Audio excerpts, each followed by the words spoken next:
Welcome to the Elliott Confidential Podcast.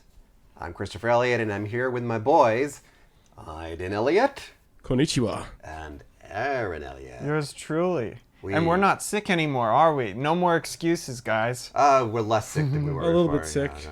We're in Tokyo, and today's podcast is going to be a really special one because we're talking about what it's like to be embedded, real life, in Tokyo. What it's like to be in bed? Embedded, Oh. yes. Because we could just go over to the other Yeah, room you would real know quick. what it's like to be in bed because you've been in bed the entire last week trying to So get would on you. here. We're going to talk about the last of the cherry blossoms because I thought they were going to be gone by now, but they're still here. Mm-hmm. And also, if in case you've never heard of Japanese vending machines, they're a thing here. Like in Tokyo especially, you can get anything from a vending machine. So we'll also discuss that and camera stores. But this week's question of the week. What is this week's question of the week? We're here for a month. So we thought we would ask, what's the longest that you have ever been on a vacation? And where did you go? And was it worth going on vacation for as long as you did? Everyone is planning their travel itineraries for the upcoming summer season. So I think a lot of folks are wondering, should I stay for a week or 2 weeks or even longer than that? So what is the ideal vacation length? Please tell us. Please tell us. Okay. Please. So, Dad, What? what about the sakura? We should start with a beautiful photo of the sakura. Is it called sakura or sakura? Sakura. Sakura. Sakura. The cherry blossoms have been gorgeous, and we were out all week long taking pictures. When we weren't sleeping, we were out all day long, taking pictures of cherry blossoms. Mm-hmm. They're gorgeous. Look at this. Look at this picture of a cherry blossom. Beautiful. And Is it beautiful enough? It is. I thought that they would be off the trees. Oh, here's another one. This is a nice close-up shot that I took. Guys, comment below if these are beautiful enough or if they don't meet your standards. And then, you can see the leaves are starting to come out, but mostly it still is just like white cherry blossoms. Yeah, that was the first few days we were here. That was the first 2 or 3 days we were here, and now they're mostly green with a little bit of cherry blossoms. It's too bad. Yeah. But the good part is that the pink cherry blossoms, there are a lot of different types of cherry blossoms. The pink cherry blossoms are still out, but the problem is they're just not as nice as the white cherry blossoms. They're a little bit bigger and they're not as sightly. It's a phenomenon here. The Japanese love their cherry blossoms. But you know what they love even more than that, guys? Vending machines. No, we're going to get to the vending machines in a Okay. minute. They love keeping things clean. So In certain areas. the moment that the cherry blossoms fall, you see guys running. We have a photo here. Oh, yeah. Yeah. They run over and they sweep, and then the cherry blossoms fall, and it's like a blizzard of just beautiful. Especially the white ones, when they fall, it feels like you're in a snowstorm. Yeah. Yeah. And then when the pink ones fall, It's like a horror movie. Yeah. because it's all red. yeah. No, it's not. Anyway, yes, let's move on. Let's move on from there. I think we've said all we've got to say about cherry blossoms. Although I will add just one thing, I guess, is that I've never seen this many blossoms in my entire life, and we've been to other places like Washington D.C. during cherry blossom season, and I lived in New York for a while, but never this many blossoms. I have to say, I prefer orange blossoms because you get to smell them. Oh, at night, yeah. Those are nice. Those are really Yeah, nice. Yeah. Vending machines. I have some photos to share with you because this is really Aiden's department. I like vending machines. So Aiden, please, you can buy anything from a vending machine here. Yeah. You can buy drinks. You can gamble at vending machines. You can buy women's underwear. I'm their number one customer. And pizza. You can buy pizza. You can buy more women's underwear if you so please. Okay, I think you've already Ramen? exhausted the... you can buy ramen too, and women's underwear too. Yep. And then you can also buy toys. And you can buy sriracha too. Like Yeah. we've got a picture of you. Various types of toys. Yeah, the sriracha, that one's cool. Yeah, it's a vending machine that just has sriracha. Mm-hmm. So you can press any button and you'll get the right thing. Well, I was trying to decide which sriracha I wanted in that picture. Yeah, right. And I just didn't know. I mean, top right looked good, but middle left, that one also Decisions. caught my right? eye. Yeah. There are actually some things here that in Japan that are really great in terms of, maybe not necessarily automation, but variety, and those are the camera stores. And we have a picture here of Aiden with, this is a camera that I think you want to buy. No, that's too No. big of a lens. It's huge. This is a 400 millimeter lens. That lens really made me feel inadequate. I don't want to buy that. Oh, jeez. Okay. So we're instead probably going to get a different camera. But we were looking at video cameras because Fujifilm, it's a photography camera. We've been using Fujifilms for a while, but we're thinking of using them just for photography and swapping out our second camera for a Lumix that's better equipped for autofocus for video. So we might go back there and get one. We have to be nice because we are using the Fujifilm to film this now. And Well, that's the X-T5. If we denigrate the Fujifilm, it might stop working. That's the X-T5. We're selling the X-T4. Aaron, what is the average Japanese camera store like? Can you describe it? Well, doing the average is, it's pretty small, unfortunately. No, okay, the big ones that we went But to. if you go to a big one, and we've been to one like this before. I remember when we were staying near Kyoto station, Kyoto main station, they had a big department store like this. Yeah, actually, the camera stores are so small that in this picture he has to bend over just to fit into the halls. Yes. They put at that's where the lenses were, and he was looking for a particular lens. If he stands up, he hits the ceiling, so he has to crouch down the whole time. They're not that, the ceilings are not that low, but they are. It does feel very claustrophobic when you go in there. But they're Me in the background, I'm in the 7-foot area. Oh, is that you? Yeah, that's me. Oh, I'm in the I didn't- 7-foot area. yeah. That's why I can stand up. But this is the 6-foot area. If I went over there, I'd have to crouch down even further. Okay. Yeah, but in any case, these camera stores are extensive. They're unlike anything that I've seen. We were just in Australia, and there are some pretty good camera stores there, but nothing like this. There's just every camera and every lens that you could possibly imagine. And it's good because a lot of cameras are made here in Japan. Right, and they're all set up too, so you can Yeah. actually turn them on and start taking pictures. Many of them, yes. Yeah, not all of them, but many of them, and so you get a really good idea of, and which is how we discovered the Lumix. Is that in the Lumix they had it set up, and you could see that it focused really well. Yeah. And we've been having some problems with the Fujifilm focusing it. Yeah, because the Fujifilms because they're meant for video, they only expect you to want to focus when you push down the capture button halfway. Yeah. Well, you can't do that all the time when you're recording. No, it's And, just not optimized. Yeah, it's just not optimized for for you got to video. constantly keep pressing that button. Yes. And we've tested all the different settings. It doesn't have an option. In fact, if you look very closely, you'll see that this podcast may not actually be in focus. We're out of focus right People now. have called me unfocused in my writing, so maybe it's kind of appropriate. Yeah, my teachers call me unfocused. Uh-oh. Uh-oh. Oh, sorry, that's the bomb we placed before the podcast.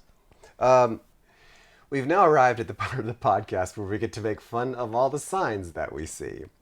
And so in Japan, I think the way that they like they like having signs in English for people who are coming here to visit. And they, I think, use Google Translate for them, or some of the English skills that they picked up maybe in high school. But the translations are not always correct. So this is one of my favorite signs here.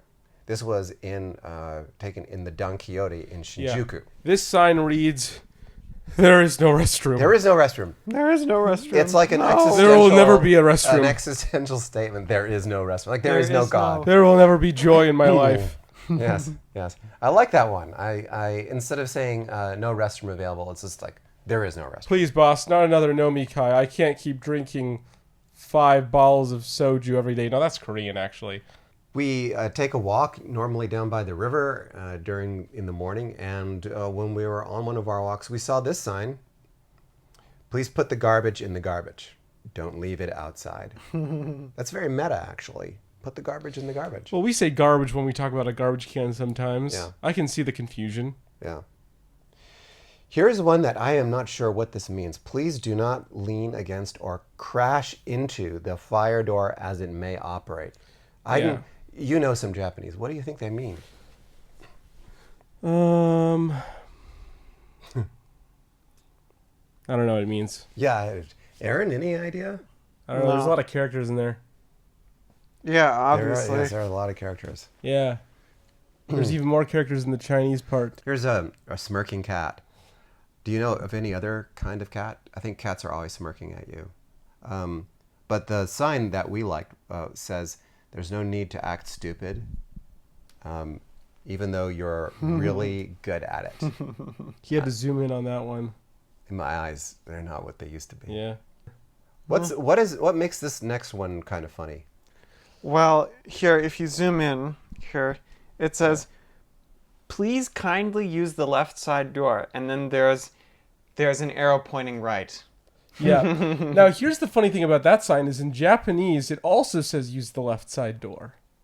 Do you think they got their left and right confused, maybe? Or I think so. I think this is just a person that can't tell the difference between left and right. Maybe not.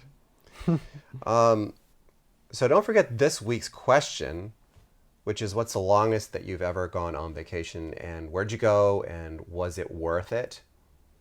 Aiden, what is the longest that you've ever been on a trip, like in one place? Do you remember? In one place? Why have you been in one place? 9 months. That was Sedona, right? In Sedona, yeah. Yeah. And so Don't recommend it. was it worth it? Well, actually, no. The hiking there is very good, but we got bored pretty quick. Yeah. Yeah. But my answer is the same as your answer because we all were there.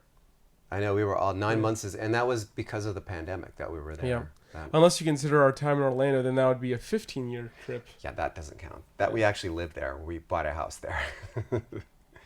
In our last podcast, we asked the question: is there a place that you always return to when you travel? And you had a lot of things to say about that. Sam says, "First, welcome back, Aiden. Your quirky comments and observations have been missed." Oh, Aiden. Thanks. Good boy. You're not going to like him for long. Oh, I'm sure she will. Places I return to regularly: Abu Dhabi, Qatar, New Zealand, Australia, and Norway, and the list will undoubtedly shift or change with future visits to new places. You know, that list looks a lot like our list. Mm-hmm. They're nice, but we haven't spent that much time in Norway, to be honest. Yeah, I got to go back to my homeland. Your homeland? Yeah, What is aren't I your like home? 44% Norwegian You've got or something? some Norwegian in you. Yeah, those look tests are bogus anyway. They just try to... They're just there to sell your genetic data to companies. Well, yeah, now apparently all that genetic data is kind of out there because of the 23andMe bankruptcy. Who knows what's going to happen? They could buy it at auction or something like that. Mm-hmm. Beverly writes, Qualcomm Beach, Vancouver Island, British Columbia was always a calm and relaxing place for vacations when I worked in Silicon Valley. Well, I've never been to Qualcomm Beach. Have you? No, but we've been to Vancouver, though. Yeah. And that's great. Good Chinese food. Do you remember Vancouver Island? Yeah, I don't agree with that. Okay, all right. But British Columbia is very nice. And British they have Columbia is good nice. skiing up at Whistler. Yeah, Vancouver's an interesting location. Lisa says, nice France. We used to live in Nice, and you call it nice? That's the whole comment. I'm not going to Nice- read it as nice. Nice France. Also, you're supposed to put a comma between there if it's a location. okay. If you put a comma there, I would have Well, said Nice. You used to live in Nice. Did you like Nice? Yeah. What did Nice- you Yeah, like it was, about it Nice? was nice. Nice was Nice is a nice place. pretty nice. Yeah. No. Shoe nice, one might say. That's a very niche reference, but it is a funny reference. Please keep that in the podcast. Mickey says Chicago, Toronto, Montreal, London, Paris, and yes, Tokyo. That is the most basic list I've ever heard. It's a good list. No. I have to say that given over tourism rather, I'm glad I got to visit Tokyo when it was just a normal city. The shots of crowds there in Kyoto make me nervous. Yeah. Yeah, well, it's over. All these places are over touristed because they're like everyone goes there. Okay. Should Mickey be nervous about visiting now? Have we encountered a lot of crowds here? Well, here's the thing: is all the crowds are Japanese people. Yeah, So honestly, I would say it's probably gonna look very similar to where you were last time. Because, I mean, what did more Japanese people come here? No. Since the last time they Tokyo came? is a crowded city to I think begin you'll, with. I think you'll probably have a very similar experience because it's not tourists that are making the crowds; it's just other Japanese people. Well, this is the thing also about Tokyo is that I heard all sorts of things, mainly from this guy right here about how crowded and how everyone is going to try to be here for cherry blossom season. And it's like, Well, yeah, there I wasn't don't even that see many. anyone. That's what I said. The reason It's why normal. people think that it's overcrowded in Japan is because they keep taking videos of these small quarter-mile radius areas that are over-touristed, that everyone goes to, when in reality there's thousands of other places where you get the same experience because the cherry blossoms are everywhere. I have just a story that I wanted to share, and that is we wanted to do a video about overcrowding. We were supposed to get started with our videos. It wasn't crowded enough. and it wasn't crowded enough. Yes.